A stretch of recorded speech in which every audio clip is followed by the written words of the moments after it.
What does the GOP have on Biden? A whole lot of nothing. Republicans who have been trying for years to prove that President Biden is somehow corrupt made a big show Wednesday of revealing their smear campaign to be a shameless, empty exercise in rumor and innuendo. Don't take my word for it. Listen to Steve Doocy, one of the hosts of the morning show, Fox v. Friends, which is normally the safest possible space for Republican politicians to trumpet their talking points. You don't actually have any facts to that point, Doocy said Thursday to House Oversight and Accountability Committee Chairman James Comer, Republican Kentucky, who was trying to sell the idea that the president, his brother James and his son Hunter were part of some shadowy influence peddling scheme. And the other thing is, of all those names, the one person who didn't profit is, there's no evidence that Joe Biden did anything illegally. That wasn't the reaction Comer had hoped to get in a GOP-friendly venue the morning after his much-hyped news conference releasing the findings of the Oversight Committee's investigation into the president's family.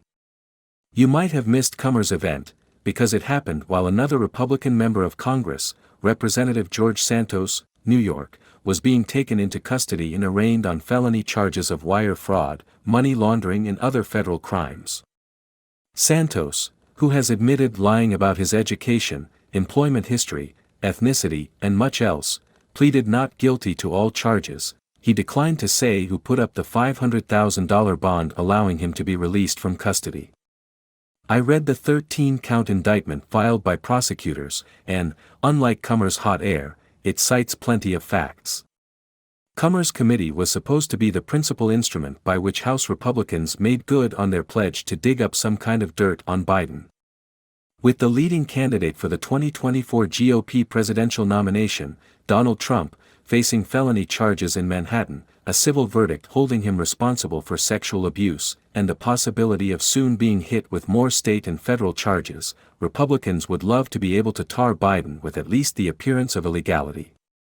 So far, however, Biden has had every right to perform the dirt-off-your-shoulder gesture that Barack Obama borrowed from Jay-Z. The GOP has come up with a whole lot of nothing. Republicans have chanted the name Hunter Biden like a mantra and surely will continue to do so.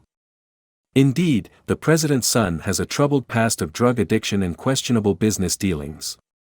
He is under federal investigation, and it is not inconceivable that at some point he might face criminal charges. It is also apparently true, as Comer revealed with great fanfare, that Hunter Biden, other Bidens, and Biden associates at various times formed more than 20 companies to conduct business transactions, akin, on a much smaller scale, to the roughly 500 such business entities established by Trump. But Comer produced zero evidence for the central, influence peddling allegation that he makes yet, as Fox News host Doocy pointed out, cannot cite facts to support, that Biden, while serving as vice president, took action to enrich his family members or associates.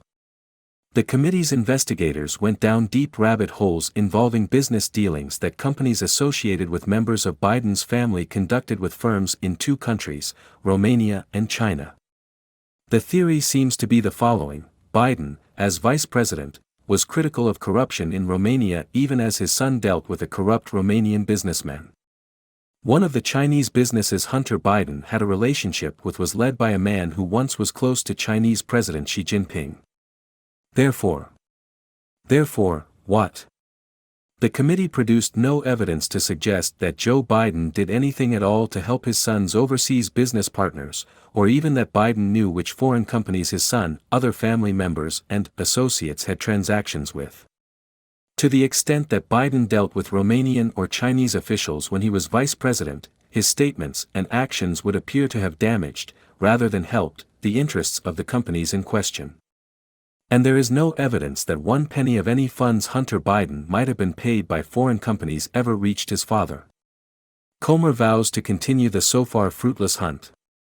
I have an idea.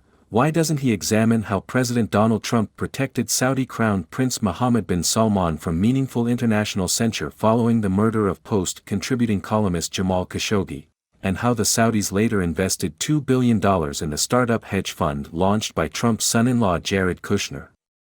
Sorry, I forgot.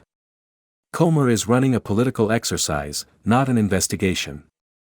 Republican influence peddling, however glaringly obvious, is the last thing he wants to find.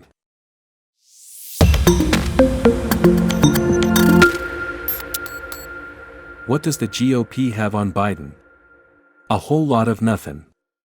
Republicans who have been trying for years to prove that President Biden is somehow corrupt made a big show Wednesday of revealing their smear campaign to be a shameless, empty exercise in rumor and innuendo. Don't take my word for it.